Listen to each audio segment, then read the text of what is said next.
Update ng buhay prinsesa ni Sarge sa Blaon. Haha, Charla. Ito pala ay alas 7 na ng umaga. Nagluto na ako ng breakfast namin ng aking mga anak. Ito muna yung ulam namin. Aray, Owen! Napisikan ko buang Owen. Pagkatapos sa meatloaf, yan na corned beef with egg.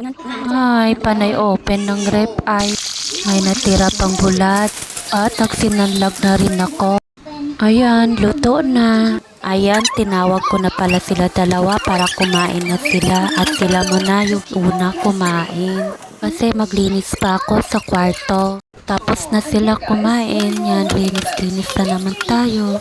Tapos pinaligo ko na sila para matapos na kasi marami pa akong gagawin. Ayan o, malinis na yung kwarto, maya kalat naman. Tapos na rin sila maligo, kaya tuloy ko na ang gawaing bahay. Ayan, naglilinis na ako dyan.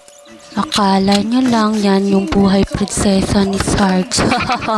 Nagwalis muna ako dyan una, bago ako mag-map.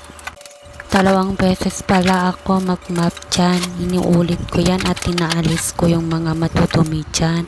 At bago ako maglagay nito para sa floor, sana all. Maarte ang peg.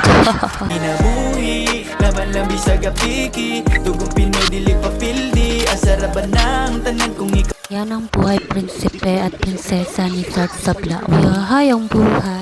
Naghingi si Bonita liit ng snacks niya. At pinalitan ko na rin ng cortina dyan.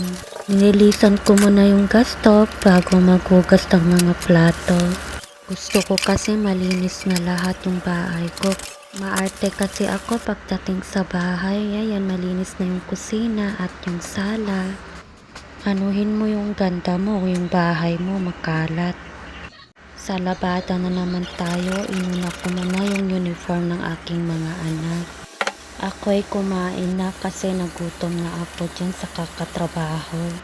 Tapos kumain, bumalik na ako sa labada. Tash ko yung mga tsinelas pagkatapos sa puti, mga tricolor na naman.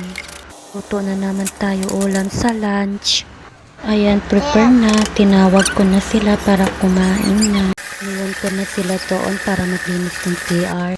3 PM ako natapos. Ayan, nagpuno na rin ako ng mga tubig sa CR at sa kusina. Wala na ko naligo. Namasa na lang ko kay Kapoy na. Perfect skin night ginamit ko dyan. Pagkatapos ito, nagluto na ng ulam para sa dinner. Ayan, sumabay na rin kami kumain 3. Hanggang dito na lang po. God bless.